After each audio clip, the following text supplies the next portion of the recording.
Hi, Ron. Good evening. Hi there. How's Hi everyone? there. Good, good. How was July 4th? Any celebrations, long weekends? Yeah, it's always a Go to lot of fun. Tahoe? Yeah, Fireworks, yeah. American flags everywhere. Yeah, 4th of July is always good A fun lot here. of Big barbecue, parades. a lot of barbecue, a lot of Wow. food. Yeah. Good jealous. morning. Nice to see you. We can give it, let's give it 3 more minutes for folks to trickle in, and then we'll hand over the stage to Victoria. We'll do a quick intro before giving the stage to Victoria. All right. Hello, everyone. Can you hear us, Victoria? Hi, welcome. Hello. Hi, everyone. Yes, I can hear you. Thank you so much for coming in. Where are you located right now in Germany? Yes, so I'm calling from Cologne, Germany at the Cologne, moment. Germany. So very, Very very cool. exciting. And you are all spread at the moment, right? All over the world. Maybe we'll do just quick intros, what city we're located in. I'm currently in San Diego, California. Where you on in Bakersfield? Yeah, 2 hours north of Los Angeles. Jasmine in Costa Rica? Yes, I'm from Montreal, but I'm currently in Costa Rica. Nice. Lovely. Cassini in San Francisco? Hello, headed to Sacramento. All right. Parambi, where are you located, sir? I'm in Irvine, California, and right now I am in Irvine, California. Okay, cool. Harald, are you still in Germany or are you back in Palo Alto? Not sure that he I'm heard still us. in German and eating. Nice. So 3 Germans on this call. Yeah, there you go. Amazing.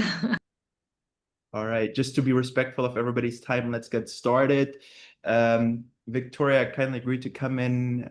She's an expert when it comes to branding, especially creating your own brand. And one thing that we found when we launched our companies, we're so focused on promoting the business and speaking about the company that we missed the point in making a case for ourselves. What makes us credible as leaders of that organization? How can we remember to promote our own brand? To create that credibility before customers, investors, any stakeholders? How can we talk to media to get free advertisement through that? And Victoria's an expert in that.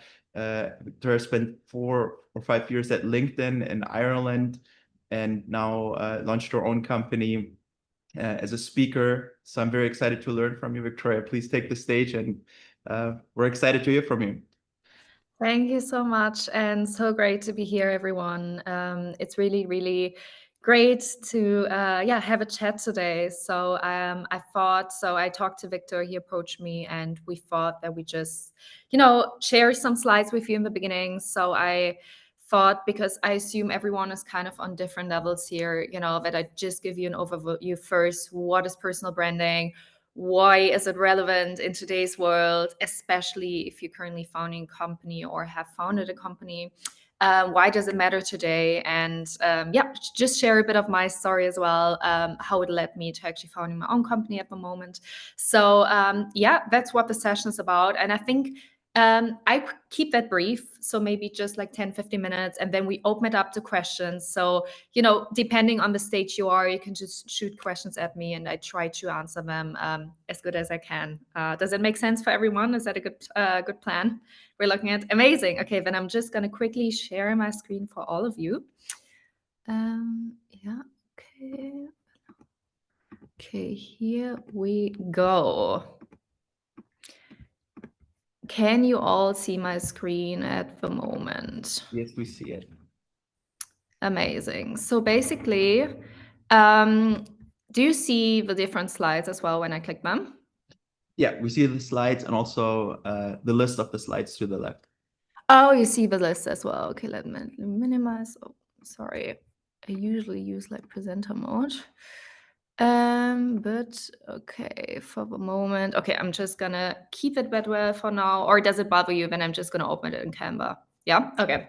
So basically, just to give you an overview here, when you look at personal branding, the first question we should ask ourselves, what does even the word personal branding mean, right? Because I feel like it's a term we hear a lot in today's world, and we never really know, okay, what's actually behind it and why is it relevant? And I would love to make this a little bit interactive, actually. So maybe you can all, unmute yourselves and tell me a little bit of what you think the word actually means for you, or if you've heard it before.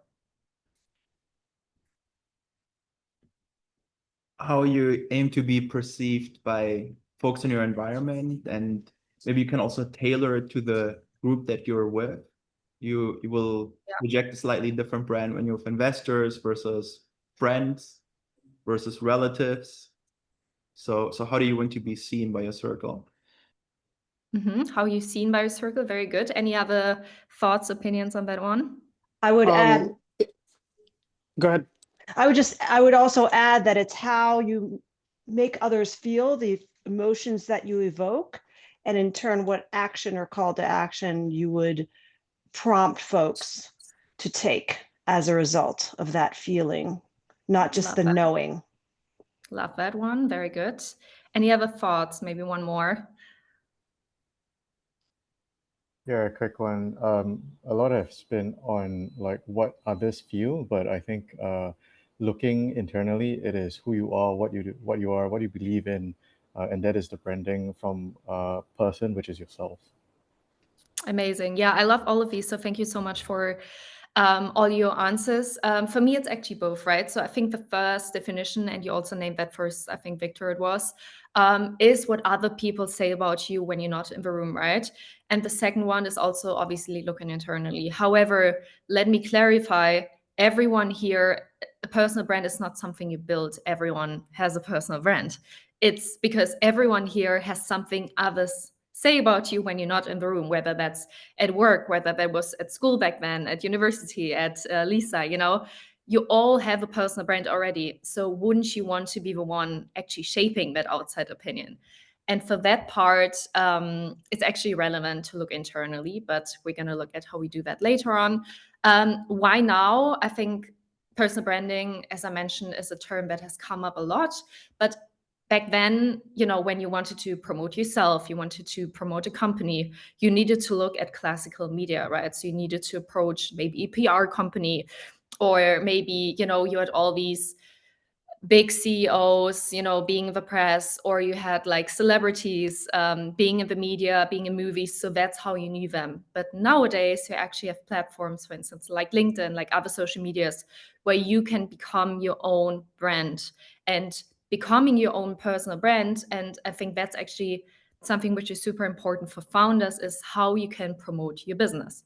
Because these days we're all more connected, right? So when you just founding a company, you may not have the biggest media budget yet, right? So you may not be the one saying like, look, I have millions and millions of budget available. Maybe you do, then good for you, but maybe don't yet. So it's actually easier to follow a person and follow a person's mission as a founder, for instance, let's say, than a company you don't know yet. So it's easier, to see a post and see somebody's face and be like, okay, that person might be somebody I relate with, or they're doing something I'm impressed by. Let's check it out. Or they have amazing mission. So I think that's something which is super beneficial. Just to give you a few examples here, and I put that on the slides, of first doors I took, because I feel like the problem is always like, how do I start? How do these things even develop? Because, and I remember Victor and I had that conversation. Many people are like, okay, great. So I want to start a personal brand. I want to use all these opportunities, but I don't know how to start. For me, it was actually quite naturally developing process, right? So I'm just going to zoom in here a little bit. So my first post on LinkedIn was that I actually said, look, I'm going to post about my internships. So I'm going to say, I just did an internship and going to post about that. And by the way, that's already way, way older. But I did that post. I was super nervous. It took me like, I think, a few weeks to even post that draft. And then I shooted it out and I was like, okay, I'm just going to do it now. And I was quite pleasantly surprised, because suddenly a lot of colleagues started commenting, were like, oh, thank you for your good work and all of that. And I was like, okay, let's see. But then something happened, which I think a lot of people who are starting to become visible are encountering, obviously your surrounding sees it as well. So I had a group of friends who all, in a WhatsApp typed me and were like, oh, are you suddenly a LinkedIn influencer? And imagine this, I didn't work at LinkedIn at that point. I had just literally done my first post. So I was like, okay, I'm just gonna, no, that's not for me, not gonna do it again. And then it took me quite some time, I think over a year, where actually I got hired by LinkedIn in Dublin. So I moved to Dublin. So I was like, okay, now I'm working for the platform. So now that's obviously a justification to post. So I did I'm in post and I said, look, I'm just moved to Dublin. I packed my stuff. I'm here now. And then something interesting happened because although it was clear that I just moved to Dublin to work for LinkedIn, I had like 20 plus tech recruiters on my inbox who all said, from Google, from TikTok, from Meta, like everyone said, look, don't you want to work for us? Because speaking German in Dublin is a valuable skill to have. So that was crazy. And then I saw suddenly, the post reached almost 70,000 people. So I was like, okay, that's got to be something which is interesting, because as a student, I had really spent like months and months of hunting a job, and I had the perfect resume. I had great grades. I had everything. Like I had all the checks, and it still was super hard to get a good job. So I was like, oh, guess being visible can give you access to opportunities, right? So that was crazy. When I did my first presentation, I was like, okay, I have to tell students about this. I went to my bachelor's university, and those were all first doors, right?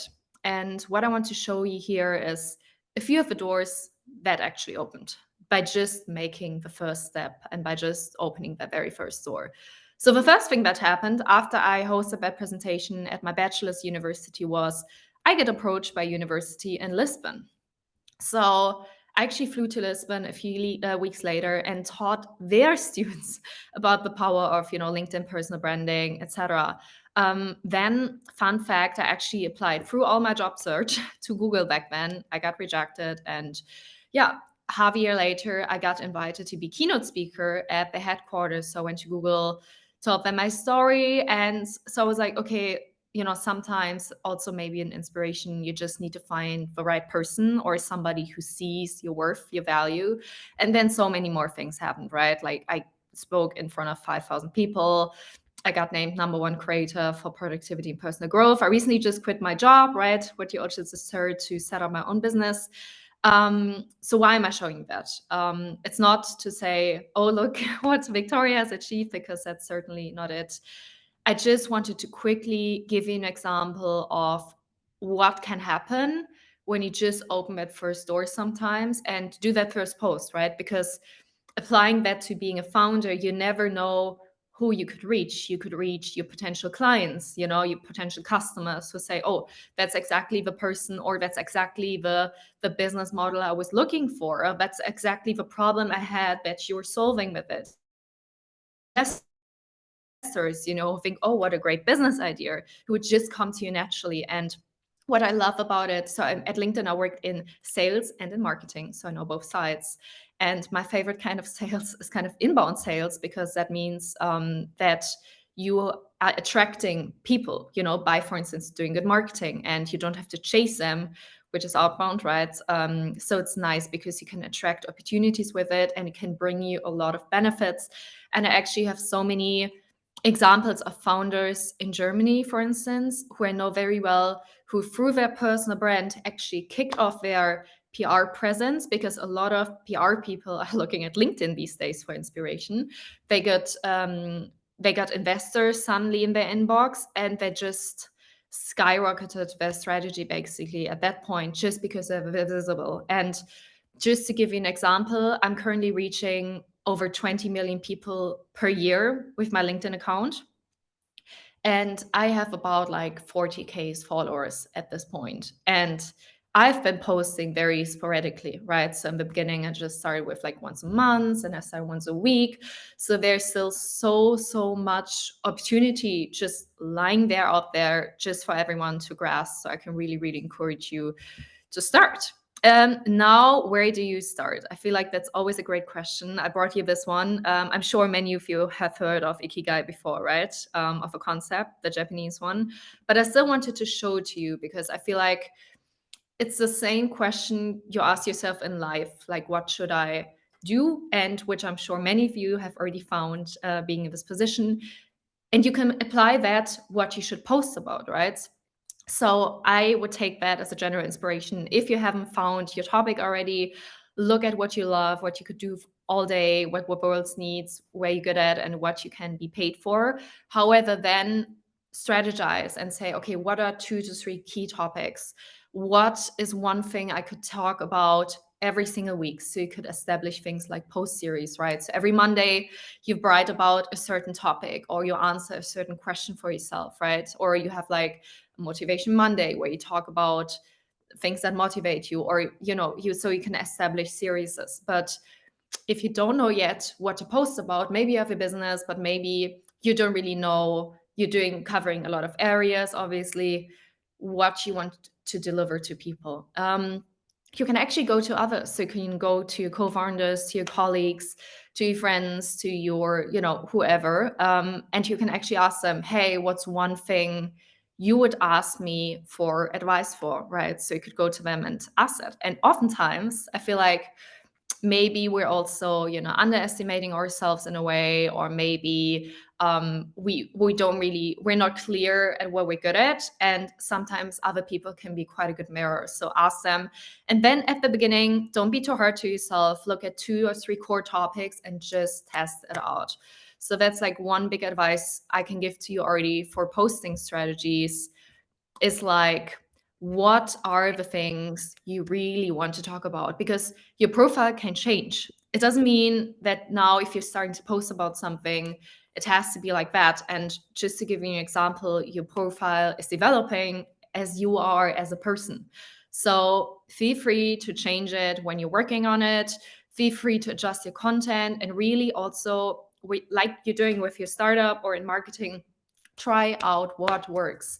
And I'm always saying the worst thing that can happen is that nobody sees your post, because the people you're really impressed by probably even not going to judge your post or even look at them in the beginning, so that's probably the worst thing that can happen. And if you're consistent, and I would really advise you to constantly look at your analytics, analyze which posts are performing well, and we're going to go into strategy a bit more later, and you can ask me a lot of questions, but really, really do that. However, first step, I don't know how all your LinkedIn profiles look at. I looked at 1 or 2 who wrote me, so thank you for that. But always make sure, obviously, just covering the basics here, have a profile picture, implement stuff like featured content so people directly know what you're currently doing. So you can highlight your posts there, you can highlight a link to your company, whatever you want to have in the center. Have a short bio with great call to actions, right? So really define your goal. What is your goal with LinkedIn? Do you want to attract, as I mentioned, like customers? Do you want to attract investors? Do you need case studies? Do you need to hire people? Because employer branding is another big topic. So what is really your goal? And so you can really tell people how they can reach you, what your goal is, etc. So definitely put it there. Of course, your work experience. And yeah, moving on to post best practices. I just have a few here. And again, this is very entry level. However, I always get asked in this session, like, Victoria, how does the algorithm work? Because you've worked at LinkedIn, you've grown quite a lot. I've actually increased my follower count by like 100% in the last months. That's not where I would start. So if you've never posted, or if you just post 1 or 2 twice, don't focus on that. Focus on being authentic, focus on what message you have to say, focus on really getting into the habit of posting, being consistent. And consistency can be like posting once a month in the beginning, or like posting once a week at some point, but making sure you stick to that consistency. And ideally, at some point, maybe posting 3 to 4 times a week if you really want to grow your followings. But yeah, that's at some point if you can allocate your time to it. Some people also collaborate with other people on it, or do ghostwriting or that kind of stuff, and really repeat your statements and really focus on analyzing what works. So analyze what other posts worked on LinkedIn, analyze what worked for your own post, and then look at the analytics, check, did I reach the right people I wanted to reach to? So what job titles did I reach? Did I reach other founders? Did I reach the right location? So really look at that from time to time, I would say, is quite important. And yeah, at the end of the day, you can use these networking effects also for online and offline, right? So you can connect with new people online. Obviously, you know, people have similarities, so maybe you went to the same university, etc. Write them a LinkedIn DM, a nice message, say like, oh, I saw you also went to Stanford, for instance, or I saw you also worked at that company. Let's have a coffee, let's connect. And I'm sure you're all good at that stuff already. But also maybe when you go to events. So when you have a presence on a platform like LinkedIn at some point, people will come to you there as well. And or you will meet new people and then either connect with them afterwards. And there's actually a QR code you can scan if you don't know that one already. You can use and reconnect with them. So you can keep in touch and build your relationship through that, which can be quite powerful. That's actually the QR code and the end of this part. So again, I wanted to give you a quick overview. What is even personal branding? How to stay motivated? And I would say, I'm going to close that now, stop sharing, and you know, feel free to just ask your questions. Just wanted to boost your motivation a little bit.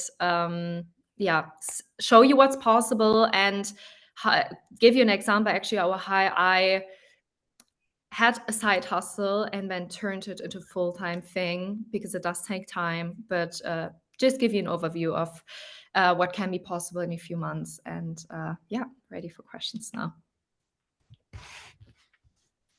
Thank you so much. Who's first? Go, Victor. No, please, you go ahead.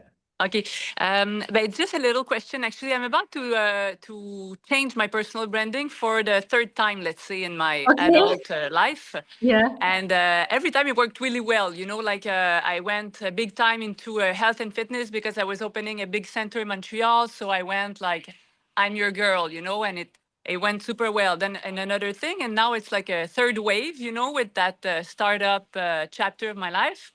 Except that I don't want to put the time to create content. You know what I mean? It's very time consuming to create content. When I did it last time, it's about maybe like, I would say like 7 years ago.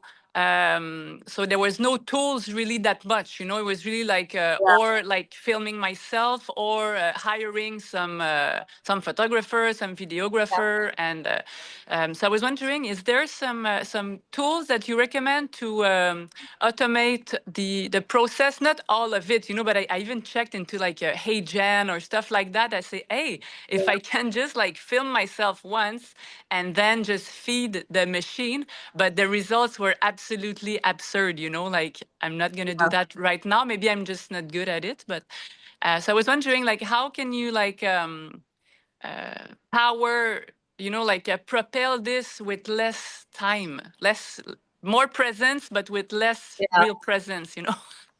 So I'm all about, thank you so much for your question. I'm all about efficiency and staying productive. And again, so content is something you have to take time for, but you can get better at it. So what I'm doing, first of all, usually when you look at the whole content production thing, right? When do you get your idea? So usually it's not when you in front of your screen and like working on something, right? So because it's something creative. I usually get my ideas when I'm talking to somebody at an event, or I'm doing a walk, or I'm at the gym and just thinking about stuff. You know, that's when my ideas starting to come up. So what I use is just my notes app on my phone, basically. So I type down ideas or questions I'm getting, you know, because if someone has a question, then probably 50 other people have the question as well, right? So I type that down. That's how I look for content inspo. I also scroll my feed on LinkedIn, for instance, or in other social platforms, basically, doesn't matter. And there you can look at, are there any trending topics at the moment? So are there topics which are especially relevant for my target audience at the moment? Are there any formats which are like exploding? So you can look at that as well. And then there's a big debate right now about using things like artificial intelligence and stuff for your content. I would say, for me, the answer is in between. So I usually draft something and then I actually use tools like ChatGPT or something to improve it. So I have a draft and I say, look, I have this draft, maybe just have this, like, it's like having a second eye look over it, right? So I'm saying like, okay, maybe, for instance, like check the grammar again, you know, like all these kind of small tweaks, or maybe make it a bit more appealing to this target audience. So I tweak it a little bit. So that's how I'm using it. I think AI is just as good as the input you're giving to it. So if you already have a pretty good post, which you just want to tweak a little bit, it's fine. I think if you're fully writing stuff with AI, you know, people will spot it a lot of times, you know, and that's actually a huge issue on platforms like LinkedIn these days, you know, people just having like AI generated comments, or people, you know, when you write a text and you know, you probably didn't write that yourself. So I would say be authentic, use your own voice, use your story, and just use it to tweak it a little bit if you want to. Or if you have time, send it to a friend. So that can also be something which obviously costs more time, because then you need to wait for feedback, etc. But I was always saying, I ask my friends about like dating life or whatever. So why wouldn't I ask them about this kind of stuff as well, right? So you can also, maybe if you have several people, or now if you're all saying you're motivated now, why don't you make a separate WhatsApp chat for the people and write your content ideas in there? Or, you know, you send it to each other when you say, look, I just wrote a post. I would appreciate if you have a look at it, give me some feedback, you know, so that's things you can do as well. So you do only written content? Yeah, so that's another part of it, actually. So we have video, which you just mentioned, which I think is the most time consuming ever, right? So I am also struggling with video content because it's so time consuming. Imagine you need to do all the scripting you do with text posts first and then record the video. So what And I would record recommend, it more than one time, usually. and record it and edit it. So for Edit editing, it, yes. yeah. So for editing, I use CapCut on my phone. So I think that's quite simple for like subtitles and all that kind of stuff. I would use that one, which is quite handy. You can also do the cutting and everything yourself. I think it goes quite well unto a certain level. You can obviously have your little light or something for it. You need to figure out what format works for you. For me, text plus image worked very well in the past, because logically speaking, when you look at a feed in LinkedIn, for instance, I know some people who are just doing text posts, which can also work well. And that's why I'm saying you need to find your own format. But when you look at it from a logical point of view, when there's certain media, if it's a video or an image, doesn't matter, or a slideshow, there's more space in the feed, which it takes. When you write a text, it's always just that little. So have a look at that. So obviously, my thinking is when you have media attached, you have bigger space in the feed, it's more likely that people will look at it or be attracted by the hook or by the media, you know, so we can use both of that as an attention center. So yes, I use mostly text plus image, but I'm also experimenting a bit with slideshows, and it always depends. So what I would have a look for as well is when a platform is dropping new features. So when LinkedIn launched video last year, I suddenly had video posts, which before never really worked for my profile, got suddenly like 2 to 3 million views per video sometimes, you know, which was insane. Right now, I don't know about the US, because you know, it depends on the market, but at least in the German market, there have been some changes with video and the feed. So I don't see that numbers anymore. So I'm focusing on what works. So again, you need to figure it out, test it a bit, and adjust to what works best for the platform as well. And you just do LinkedIn? Mainly, yes. I mainly do LinkedIn. I'm right now, because I'm actually also focusing on being a founder and, you know, adding more revenue streams, et cetera, et cetera. I'm also want to, you know, launch Instagram and TikTok and focus a bit more on video. But again, it's a lot of time. So I feel like before, when I did the speaking, I did the content and at my 9-to-5 job, it wasn't feasible, you know. So now I'm gonna ramp it up on all content sides. I'm gonna launch a newsletter, all of that. Yeah. Victoria, I have a quick question for you.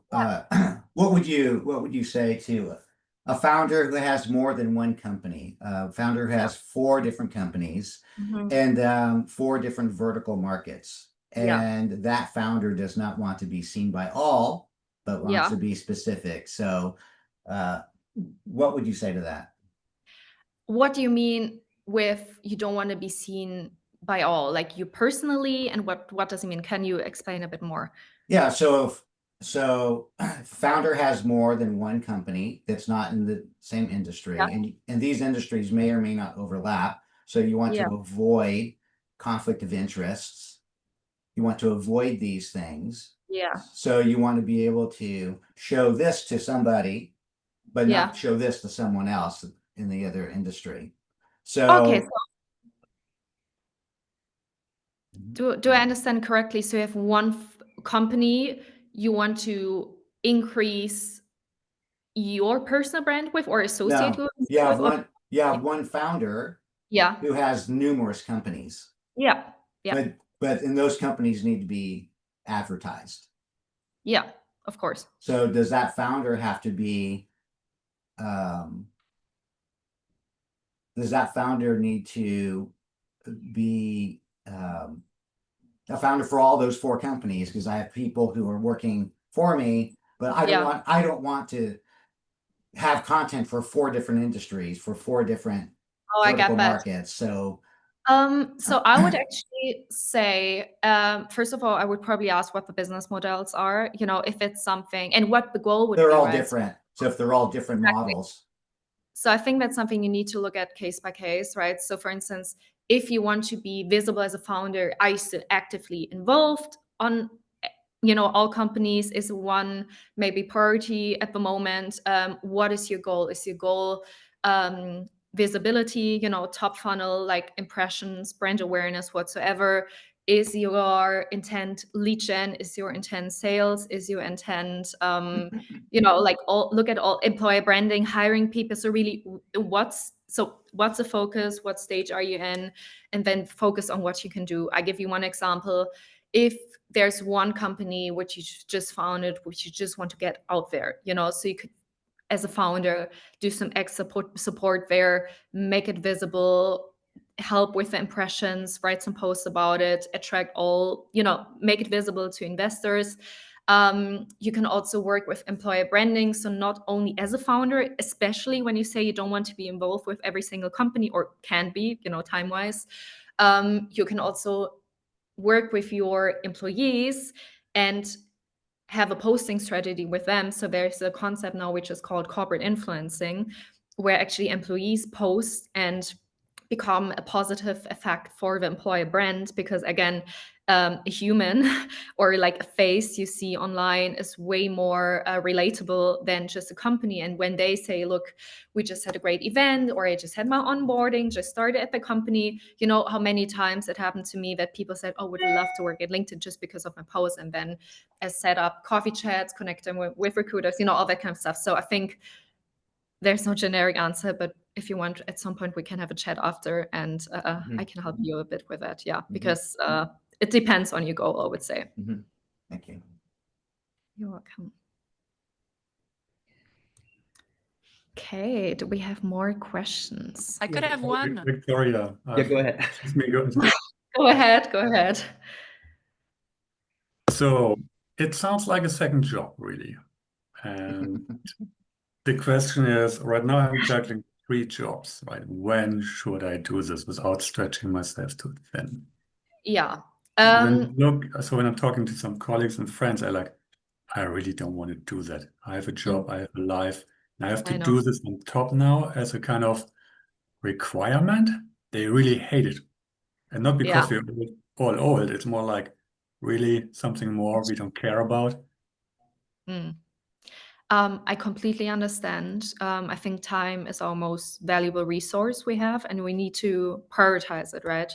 So depends on your company's focus, I would say. So it can be quite well if you do it. You can also obviously use these kind of if you have a marketing department, you could also use thought leader ads to additionally push your posts, just do them once in a while. You could actually do ghostwriting. So, you know, I know some people who offer ghostwriting services and who consult with you, you know, for post ideas, etc. However, if you want to start out yourself, and I always recommend that just to know how it works basically, and to get a understanding of what is it even you want to post, what works for you, etc., so you can evaluate other people's services as well. Have a blocker in your calendar. First of all, if you have an idea, again, write it in your notes section so you have it, and then maybe have an 1 or 2 hour blocker per week if you have it available, either during the week, on the weekend, afternoon, where you have some space for these kind of creative work, and then just write down your post ideas and then schedule them so you could post them. And again, in the beginning, I would probably start with like smaller capacity, because it will take you longer in the beginning to write a post. But if you've done it more often, you'll become quicker, you know, because it's a skill you learn and you understand what's working, what hook is working, what call to action is working at the end. So I can now look at posts and I can say, okay, this is going to go viral, like, and this is not going to go viral. And I think if you're at a point you understand that this goes quite well, but work with blockers in the beginning, start with maybe once per month and then scale it, you know, to weekly, 2 times a week, etc., and see how we can manage. But again, this just makes sense if it's something that's working for you, because I feel like it's like going to the gym, right? If you're suddenly motivated after a year of not going, and then you're going 5 times a week, and then your muscles are so sore that you're just not going to go again for the next week. So, you know, baby steps, I would say, in the beginning. Victoria, hi, Cassini up here. I wanted to add this part about how can we minimize the load and the lift that we have to do in order to get the content out. And I don't know if we've talked about content strategy and calendaring and content planning as a process yet, because for me personally, having done this for companies internally, but then also now on my own, I find that it's that front end thinking that's really going to help, because at the end of the day, if something happens during the month that all of a sudden you realize, oh, there's a certain celebration or a certain event that's happening, you can always flex to meet that need. And so my question, so you can flex to meet that need while still preserving the content that you intended to get out there for whatever purpose or objective you wanted that piece to accomplish, right? So you're not just thinking about one piece at a time, you're thinking about multiple pieces over a month and then a quarter, et cetera, et cetera. What kind of advice would you give founders who are looking to just get started and ramp up, but also while also minimizing the amount of time and effort that they need to put in to get that going? Because I found that a lot of times that's a step that's that is overlooked, because it's, oh, what do we want to do today? What should we do now? And then what do we do now? Rather than taking a step back to say, what do we want to accomplish in the year? Break it down to quarters, break it down to months, break it down to weeks and days. That's a good question. And I think you already gave a part of the answer at the end, right? So really look at what's your focus at the moment. Do you have any specific focus, if I may ask the question back, which is like number one priority for yourself and the company? Oh, me personally, or? Oh, I actually have 2 focuses. I do improv workshops to improve culture in companies, and also work very, very closely with this Lisa group as part of the exec team. And so my other part is communication strategy, corporate communication. So like Ron said, if you have different aspects of your life, many people who are in the Lisa program are either doing side hustles or doing more than one thing. And so that idea about where and how do you target your audiences is a very important one. And as I was thinking, I wonder if for those of us who have audiences who are more consumer based, our audience is going to be more on TikTok and more on Facebook, versus if we're business to business, is our audience more LinkedIn? I don't know the answer. It's just, these are questions to, to think about, right? So for myself, I followed sort of a general strategy that way, depending on which business I'm looking at.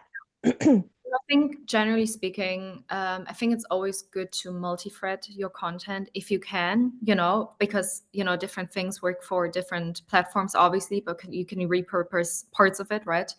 For LinkedIn, I would say there's always this common belief that it's just B2B, which I actually disagree with, because nowadays we have so many members. We have maybe in the beginning we have over 1 billion members worldwide, and we've grown a lot, right? And the engagement has grown a lot. So first thing I want to say as well, all the old beliefs about LinkedIn are not true anymore. So I used to give advice a few years back where it's like, just post during the week. Now people are online on the weekends as well. So just to give you some insights, my posts on Saturdays and Sunday perform as well as a post on Wednesday.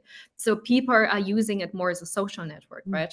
So that's one thing. And then when you look at your strategy, narrow it down, right? So look at what you said, like, what's your goal? So for instance, if you say you're doing workshops, impressions and brand awareness is something in marketing you always want to have. And brand awareness effects, as you know, right, take so much time. So I think at LinkedIn Marketing Solutions back then, when you place an ad or want to build brand awareness as a company, we said it's usually a period of like 9 to 12 months to build it. So it takes quite a while to build that up. So people need to know you first. And that's actually a thing a lot of companies do first. They jump into the bottom of the funnel, which is lead generation. They say, you know, I want to send those ads, or I want to do a post and I want to collect those leads. But that's not how it works. So you got to put in the work first, building the brand awareness. And I would say start with that, whether it's once a month or whatever, as soon as you can. Just brand awareness for yourself, for what you're doing, for that people get to know you. And then at some point you can be a bit more strategic with your posts. You can offer, you know, webinars, you can implement links and all that kind of stuff to really get those leads at some point, but focus on that in the beginning, generally speaking. And then, as I mentioned before, right, is employer branding your top goal? Then maybe talk about hiring, maybe reposting is a bit tricky on LinkedIn, and we don't have collaborative posts, to be honest, but make a post about an event, about, you know, something that happened in the company or your company's values or whatever, to attract people to it. If your goal is sales, then at some point, you know, do the lead gens, make sure to put them into a funnel, work with a newsletter. So there are so many different elements and strategies. I think that's also a bit of a one-to-one question, unfortunately, because it really depends. Yeah. So I think it depends on your priorities. Thank you. And I think a lot of founders here will find that that very helpful to consider. I hope so. Jasmine, go ahead, please. Yes, I had two little questions. I'm not familiar with LinkedIn. I was more in Instagram world before. Do you boost your post? Like, and if you do, like, how do you calculate like the amount that makes sense, you know, to boost a post? And then I'd like to talk about A/B testing. Yeah. So with post boosting, actually interesting one. I think the feature was launched like 1 or 2 years ago, but not that many companies are using it. I'm seeing companies starting to use it now. For instance, big ones like Google. There you can see a little bit like on top of the post, I think it says like this is a paid partnership with, and then it says like Google or whatever the company is. This is actually part of LinkedIn's marketing solutions, right? So if you want to boost it, you need to set up an account there. I left LinkedIn Marketing Solutions before the post boosting was kind of implemented. So I haven't boosted any of my posts yet. But I feel like it's a good opportunity for 2 use cases. First of all, if you have somebody, if you're a founder, or if you have like a C-level in your company and you say, maybe I want to encourage myself, or you want to encourage somebody in your company to start posting, then, or you say like, look, this post is a perfect example, and you can be selective here, right? Of our company values, of what our mission is, of what we want to tell people, then you can boost it. So you give it some extra space and visibility. And the calculation, yeah, you have to do it there. So the tool basically gives you all the calculation you need of how many impressions it is. So it's like with Google Ads, you can do it there. But what I do, and that's the second use case, with Instagram. So as you're saying, you're coming from the Instagram world, you can look at internal voices, right, for employer branding. As we said, people from the company posting, the C-level, which are usually thought leaders in the company, but now you also have stuff like employees who are doing something completely different, becoming corporate influencers. But now there's also the world of business creators, right? So something I consider myself, which is usually like a creator, like Instagram, where you do a partnership with as a brand. So you go to the creator and say on Instagram, for instance, typical use cases back then in the lifestyle space, right? It's like, okay, we have this product. Don't you want to do a story or post or nowadays a reel, and we pay you X amount based on your reach and engagement rate, etc. We now have that with LinkedIn as well, right? So you can work with external creators and do partnerships and say, look, that's a service we want to provide. And, you know, I actually also have a management for, 1 or 2 months now, which I'm working together with. So that is a space that is coming up. And that's actually something I want to flag here as interesting, because when you have your own employees that might be posting, which is nice, you can put ads on it as well. You can also put thought leader ads on external people, right? So you can also say, we pick somebody, they already have a great reach, which nobody in the company maybe has. Hart, I think you asked the question, right? Like, what about time investment? Maybe I don't have the time. You can also make your life easy and say, okay, we let others speak for us who already having the reach. You know, you can work on your personal brand, etc. You can do once a month, but maybe you say, okay, we have a big creator, we just want to use their reach. They're reaching like 100 to 200K people per post. We just want to use that. We make a paid partnership. And if that's not enough, if the post is not performing well enough, we put some more ads on it. That would be a typical marketing department's job then, basically. So that's something you could do as well. And obviously the pricing varies here as well. So it's very different to Instagram, because when you look at LinkedIn creator and Instagram creators, there's a famous example of like a German soccer player who is like 1 million or 2 million or 3 million followers on Instagram, and he has like, I think like 100K on LinkedIn. So the range differs, right? But the good thing is you have a lot of people there. I mean, there are also, you know, issues with fake accounts, but way less than on other platforms, you know, so you have a lot of real people. So your post value is a little bit different. Just keep that in mind. And talk to the people who, you know best and know what format works, etc. Glenn, go Hey. ahead, please. Thanks, Victor. Victoria, thanks for sharing. Just wanted to ask about the account that you're posting for, right? In a way, I looked at your LinkedIn profile, self-employed, so you're posting using your account, and I think you're getting a lot of that interaction. Yeah. And you know, I think your latest post has more than 1,000, comments or likes. I, on the other hand, I have moved away from posting about my personal brand. Maybe it's wrong to do that. So I just wanted to hear from your viewpoint, as we all create companies, and I've created a LinkedIn profile for my startup. I am spending a lot of time posting on behalf of the company, so that in a way I can create a kind of a persona on itself, and what it stands for and what it does. So trying to divvy up the responsibilities is a way to work around this. And I see a lot of value in trying to create a personal brand. But I just want to hear from you, for some of us who already have a separate, say, company account, and we're trying to post things on behalf of the company. I think you're going to say you should still do your personal branding.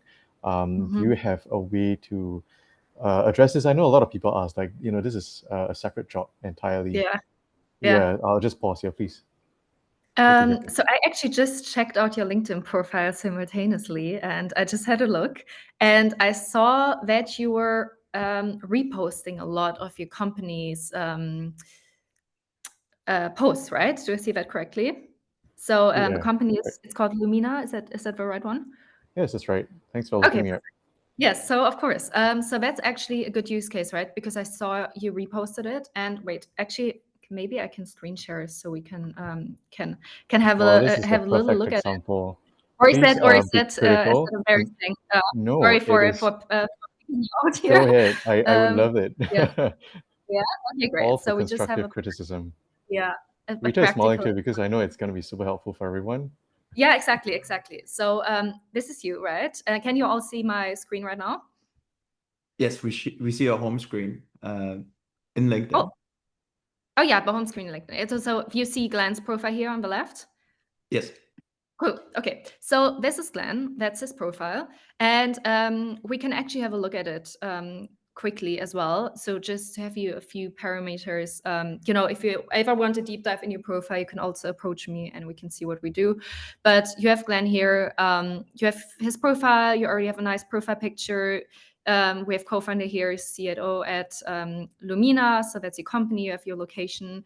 And then if we look at the posts, which is I wanted to show you, I just mentioned he has reposted a lot. So I see reposts, I see reposts, I see reposts. Oh, we have okay, you posted something here. So you have an announcement here, which you did, which is basically just the typical post I see, that you started as a founder. So as I can see, the last posts you've been doing have been reposts or saying announcements, right? Yep. Okay, Sounds great. about right. So that's actually the perfect example of somebody who's starting out, right? So the problem is with LinkedIn, reposts don't really work. So if you're reposting at other companies or you're doing collaborator posts at Instagram, you can get a reach increase or shared reach. With reposts, not really. So when I show you the posts, that I'm doing, I'm just going to show you a few examples here. So this is a company, you have a few followers, and those are the company's posts. You have like 28 likes here, you have 15 likes, you have 15 likes, So when you look at reposting, I'm just going to click at my most current post right here, so have a look. So that's a post from yesterday. And By the way, Victoria, I noticed you don't use any hashtags also. Yeah, oh no, so I never use hashtags. So I don't believe in them on LinkedIn. And I see you using hashtags. Yeah, that's something else we can talk about. But no, I don't use hashtags. I think they're becoming less and less relevant. And at LinkedIn, I never use them, and it has been working. So here are the post analytics you can check out. And here you can actually see the repost, right? So I have 119 impressions of a post. I have 1.1K likes, we have 300 comments, and the people who reposted it, okay, they're all directly reposted it, so that's not the example I'm looking for. But sometimes people repost it and write something. Okay, wait, hold with me for 1 second. Oh, here we go. So this person, they reposted with their own it's not a sentence, but it's emojis. So they basically made a post out of it, and that's a repost. So it's a little bit like you did it. But as you can see here, nobody liked it. So reposting on LinkedIn doesn't very much work, So it doesn't really give you extra engagement on the post because it's not really LinkedIn values, on my opinion, organic posts and organic, authentic content. And when you look at your company page also, I think it's harder. So I've seen lower, from my friends who have their own company pages, I've seen lower engagement levels on the company pages, I would say, on the likes than a person post. I don't really know why that is. I think maybe because a person, again, is more authentic, more relatable. However, what you can do obviously with these kind of posts, that's a perfect use case for sponsoring them, right? So you can do that. You can implement a live page for employer branding. So there are plenty of things you can do with a company account, but what I would not suggest doing is what you did here with the repost, right? So I would rather say post your own thing, and even if it's a similar post, do that. Or if you want more reach on the company's post, put some ads behind it. Yeah, and then you have an announcement here, so that worked quite well, right? So you have 162 likes. Here, my advice would be, it's not bad for reach using hashtags, but I'm not sure it helps personally, so I don't really use them. As mentioned, you've tagged a few people. That's also fine.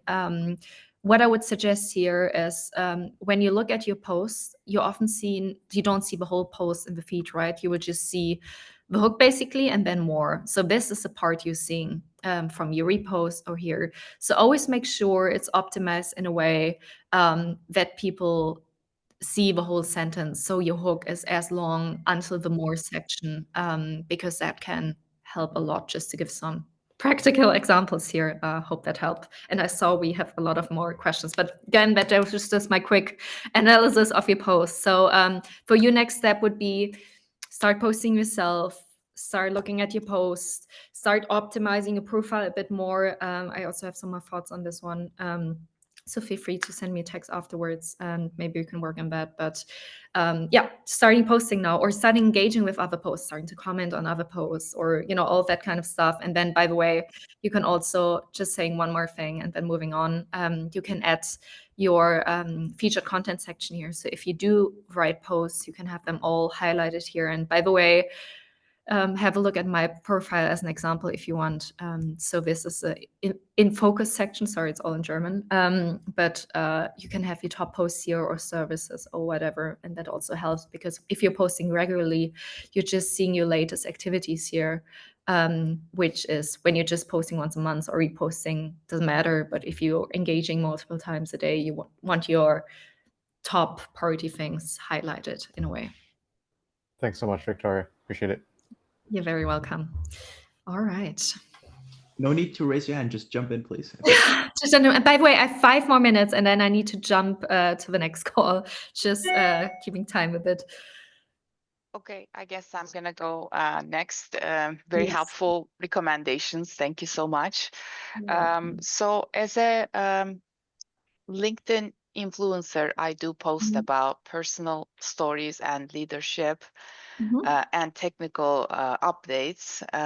And I was wondering what might be a good ratio when it comes to writing about tech solely and Yeah. or personal leadership. That's one. And then a sub question to that is I was recommended to narrow down, niche down quite a bit for tech audience, such as manufacturing in XYZ with AI, which Yeah. reaches better audience, but it's narrower than I was writing a more general perspective. So which way is better, niching down quite a bit or writing generally, and the ratio of Mhm. personal to technical posts? Oh Thank my you. God. That's literally the question. And I'm still sometimes asking myself that question. So I can first tell you what general advice is, right? From like the top people in the industry. So most people say, if you want to build a personal brand, obviously like do like 20% personal and 80% business. However, there are certain things you need to keep in mind. So even if I'm doing personal posts, my focus is personal growth and personal branding, which is very personal, right? So my share is usually higher of personal posts than you would see with other people. Just keeping that in mind when you're later looking at my profile, right? However, you know, when you, for instance, yeah, want to promote your business, etc., do 20% personal. I think that usually works quite well. Especially LinkedIn is a great platform for personal stories, I feel like. And the good thing is, I feel like at TikTok and Instagram, people can just, you know, swipe you away. It's like if your hook isn't like a killer hook, they're just gonna swipe you away. So LinkedIn, you still need to scroll. So it's like you may have a chance when you have like a nice picture, a nice video, you know, so it's not that hard yet, but it's getting more competitive because obviously people are engaging more, people are posting more, but general rule of thumb is 20%. But yeah, that depends also on the topic again. So if you have something with like your company is also like in the space of like personal growth or whatever, obviously share more. And yeah, just see what works. So if you feel best talking about yourself, do that, you know, so it should be fun for you as well. So see what works. Again, maybe have some fixed formats. For the start, you say like, I do something every week on Tuesday, so it's easier. Do a post plan. You can do. Somebody asked me for tools. You can use Notion for having social media plans, etc. It's super easy. It's free, so it's also a big recommendation. And sorry, what was your second question? Thank you for the first one. That was really helpful. Second one was how much do you recommend niching down so Oh yeah. that it's a smaller audience versus larger audience, but not quite targeted? To be honest, there's a debate about niching down. I try to, so I've positioned myself in the personal growth space quite well. However, I try to do my posts universally relatable because I feel like if your goal is impressions, you first want to reach more people. So make it as relatable as possible, the posts. And then obviously if you have a niche, so if your niche is like AI or tech sector or whatever, you can still make posts which attract a lot of people in that niche. You know, it doesn't matter, it's attracting everyone, but it can be very interesting for a lot of people in that space. But then again, if you move to lead generation, you want to niche down a little bit because obviously you want to attract the right people. So I've seen posts that on paper didn't perform the best, which had like lower likes, engagement rates. However, the right people saw it because it was niche down. So I would say, you know, try to attract a lot of people for brand awareness and then less people if you actually want to generate leads and the right people. So you need a healthy mix for your content and profile, obviously for your reach to grow, but then if you want to sell your services, etc., and that's a goal, or if you want to attract hires, which is also a niche, right? Obviously, make sure you have posts like that implemented as well. Thank you so much. You're welcome. Very good. We know that you have to leave, Victoria. Thank you so much for coming in. We really appreciate it. Would it be okay if our founders reach out to you if they have more questions? Of course, of course. And sorry, I know these talks, you probably have so many more questions, but yes, feel free to connect with me, reach out if you have any questions. I'm also going to offer some services in the future, you know, tailored on what people need, basically. So currently working on that, but if you have any questions, just drop me a message. And I'm excited because when we're all connecting, I'm going to see your post and I'm going to see your journey. So I hope that session all motivated you a little bit to start today and, you know, just test things out, not take yourself too serious. And the moment where you see the advantages, that will make you keep going as well, trust me. So yeah, thank you so much for the invite. It was great being here. Thank you so much for coming in. We definitely learned a ton from you. Amazing. Thank you so much. See you. Bye-bye. Thanks, Thank you, Victoria. Victoria. See you. Welcome.